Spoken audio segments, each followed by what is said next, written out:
So I'm here to talk about video marketing for local professionals. This morning I forgot my memory card for my nice camera, for my Canon T5i. So what I do, bust out the iPhone. So anyone can do that. It's just a quick to let you know, as long as you're resourceful, you can make great video with what you have. So quick introduction for myself, my quick background. I have about 6 years experience in digital marketing and e-commerce for multi-million-dollar companies. I focused on content creation and content marketing. So video marketing is part of content marketing. And I'm co-founder of Smart Local Digital, which helps local professionals dominate local markets online. So that's taking the strategies that these big global companies use to dominate the world in the digital sphere and taking it to a local market. And local businesses will be surprised how those strategies taken down to that level can really help you dominate your local search results. Because now you're not competing nationally or globally, you're competing with your local market. Say, well, what's the benefit of video marketing? The first thing is video marketing is scalable. So with video marketing, you know, if obviously there's agents in the house, you go and you knock on people's doors and you're having that one-on-one. With video marketing, you could reach multiple hundreds of people with one video that you do if promoted correctly. So also with video marketing, the second thing is it helps you build that rapport that you typically have to build one-on-one. And number three, consumers prefer video. You'd much rather watch a video than read a text, than look at imagery. So there's a huge demand for video and certain knowledge that gets portrayed in video. What type of video should you be making? I think before we get into that, number one thing you have to realize is video marketing is content marketing. And I think that's a huge buzzword that a lot of people hear. But the way I like to present it to people what content marketing is, if your website or your phone number or your Zillow page is the mousetrap, content marketing is the cheese, right? So you're giving people cheese in order to bring them into your trap. So the key with content marketing is consistency, consistently posting, consistently engaging in the digital world. So the type of videos you should be making that I usually recommend for local professionals, the first one is daily or weekly videos. These are videos that are more for nurturing and building rapport and engaging with people. So one tip that I normally give for people to start off is FAQs. So use that as a video topic and use all those things that consistently come into your mind as saying, okay, people are asking me this, start making a list. And I can guarantee you that by the end of it, you'll have at least 5 to 10 video ideas because of the frequently asked questions that you're getting. So these would be the type of weekly or daily videos you would want to do. Daily videos can be anything from a quick just engagement with a client, whether you send it through a link, through an email, etc. But again, it's that rapport building. The second type of videos that I recommend for people are monthly or quarterly videos, and these are your more highly produced videos. This is where you could either do more of a commercial type of base, maybe a little something more fun, but something that has just a little bit of a higher quality. That's more, I would say, for branding rather than nurturing that relationship. Also, the monthly and quarterly videos I would highly recommend are a little bit more researched and sought out. So if you were trying to gather more people who are selling that month, then you do a highly produced video, something with a little bit more research on it, on the top 5 selling mistakes that people make, or what should you do when selling your home, and all this checklist. And people usually ask me, how long should a video be? It should be as long as you think the topic deserves it. What's best, YouTube or Facebook? So for local professionals, I highly, highly recommend that Facebook is the platform you want to be at. And there's reasons for that. Number one is most people here have been building their Facebooks through their whole adult life, wherever, however many years you've been. Facebook platform, you've been building that. So your audience is already there. Unlike if you're new to YouTube, you hear about the new YouTube star who's making $1 million, or the new real estate agent that's just started a YouTube channel, he's making a killing off of it. Well, you're starting there from zero subscribers, zero audience, so it's a little bit more difficult. So definitely leverage that Facebook platform that you've already been building locally to help you out. The second reason why Facebook is a better platform for video for local professionals is the ability to then advertise locally on Facebook. So Facebook, their whole goal they weren't monetizing it from the very beginning, but what they were doing is they were capturing data.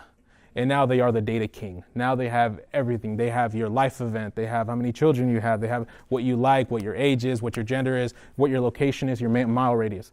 And now businesses are leveraging that to then market locally. So now you can produce a video, get in there, get into all the statistics and the details of the data, and then market that online. So that's the second reason why Facebook is a little bit more powerful for a local professional than YouTube is. And also, Facebook is just making a run for their money against YouTube. They want to be the next video competitor, so they're putting in a lot of resources behind it. So YouTube, I'm not saying don't go to YouTube, but there is a YouTube strategy that should be used when it comes to YouTube.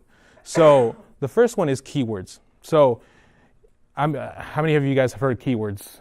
How many of you guys do you know what a keyword is? So keywords were just when you search stuff, right? Yeah, a little different. So keywords are pretty much, if I'm looking sushi restaurant, Tracy, California, that's a keyword. That's actually a long tail keyword. Short keyword would be sushi. So anything you search, any phrase that you search is a keyword.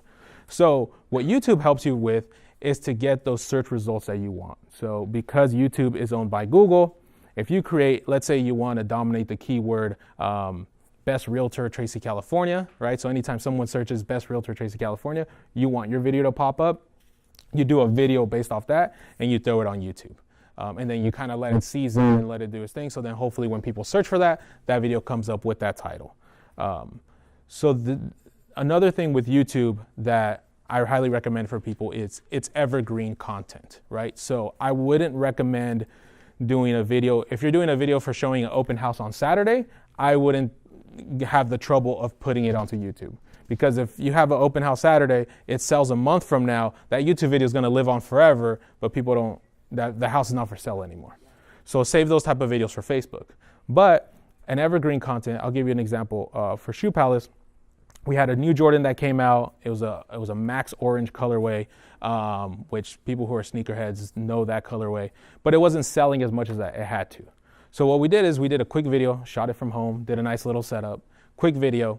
The shoe released in February. It had a 10% sell-through, which normally Jordans have a 30 to 40% sell-through. And to this day, that video has 12,000 views, and we consistently get 1 or 2 orders of it coming in. So that's what I call evergreen content. It's always going to pay off.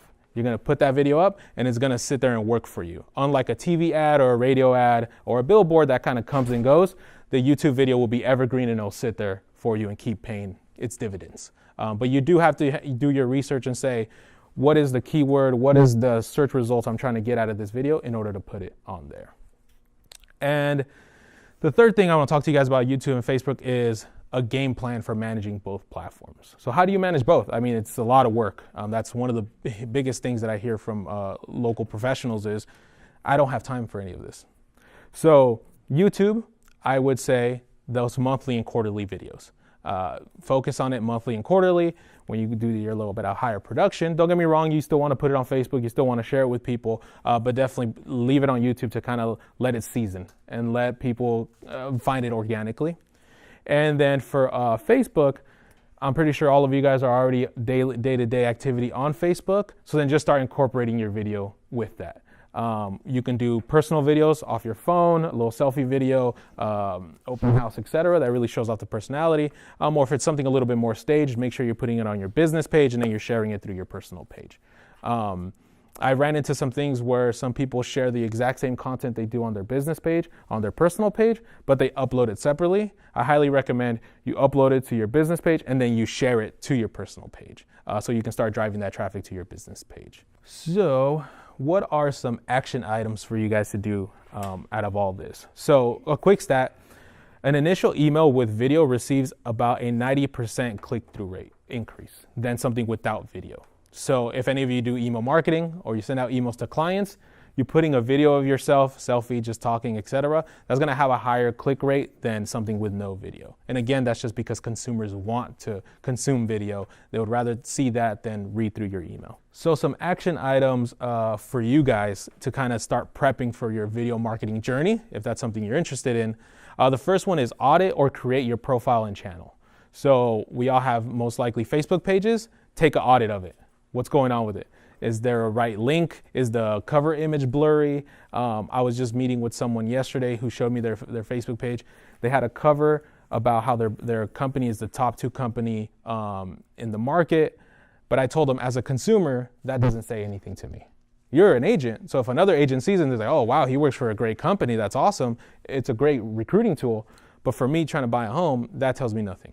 It tells me nothing about the person, the information, how do I contact them, et cetera. So take an audit and try to get a perspective of a client, of a customer. When I look at this, if I don't know anything about this business, is it clear to me what I do, how to contact me, et cetera. A quick little cheat sheet of that is just grab a friend. Grab a friend, grab a kid, like whatever it is, like your son, daughter. Tell them, hey, look at this and what does it tell you? And if they're confused, then you want to start fixing that imagery and things like that. Making sure that all your links are working. Your website link is linking to your site, it's linking to your call button, etc. That, and for the YouTube channel as well. Making sure that your description's correct, making sure that your imagery's there, your links are correct, all that good stuff. So take time. I know we're all busy, but you got to take time to audit it and make sure that I did not leave this platform abandoned with old content. The second thing is creating a content calendar. So creating a content calendar is pretty much looking at your month ahead and saying, okay, this is what I have going on this month. I have this event, I have this open house, I have these clients, I have this, and that, and the third, this charity event. Now, how do I promote that online? Am I gonna take pictures? Am I gonna do videos? Am I gonna just post about it, et cetera? So it's just kind of getting organized. And it could be as simple as an Excel sheet that says the month, the event, and then your plan of action, and then anything else you'll need, the URL that I'm gonna link it to, what website is it gonna go to, etc. So getting that kind of organized. And number 3 that I think a lot of people tend to forget or not really think about it is join forces with your colleagues. This is a perfect example I'll give you of Shoe Palace, and most e-commerce companies as well. If anyone believes that e-commerce websites sell by themselves, they'd be mistaken. Amazon does not sell by themselves. They have hundreds of digital salespeople out there linking you back to Amazon to sell. So for Shoe Palace specifically, it was our duty to figure out how can we increase traffic and increase sales. They're a sneaker company, Jordans, Nikes, Adidas. So what we did is we reached out to these YouTubers who are sneakerhead kids, right? The 100, 200,000, 1 million subscribers on their blog, on their YouTube channel, on their Instagram, etc. And we joined forces with them to create video content, to talk to them, to send them free shoes, etc. And now that audience is being tapered on to our way. So you can take that kind of global strategy and bring it locally and talk to your local individuals. If a realtor wants to team up with a lender and do a video, better. Realtor with realtor, make it fun, make it silly, have a good time. But especially because you're in the local market, someone might know the lender and might not know the agent, but then seeing them in a video together, they already start building the rapport with the agent. So that's kind of something that I think we don't think about a lot, but joining forces really, really helps out. And then a quick bonus tip for you guys, for any iPhone users, there is an app called YouTube for Business. I think YouTube Director for Business. It's for iPhone only, which is kind of odd because YouTube is owned by Google and so is Android. But it's for the iPhone, and it's a cheat sheet to creating videos. So you literally say, I want to make a 10-second commercial. They give you a template, and they have a little silhouette, and they say, okay, place yourself in the silhouette. And you just adjust yourself so you're in the silhouette and you can see yourself. And then it says, for 5 seconds, talk about your business. And then it stops, and then it takes you to the next one. And then, okay, for 10 seconds, do this. Okay, now I want a picture of your product. It literally walks you through the whole process. At the end, it's a YouTube Director for Business. YouTube Director for Business. We can write it on the board before you guys leave. Yep. And then at the very end, it even adds music for you, it does the editing for you, and then it uploads it directly to your YouTube channel. So that's one of the best resources out there, especially for the iPhone users. For Android, you're kind of out of luck. So that's pretty much it for video marketing for local professionals. And now I'm pretty much open to Q&A.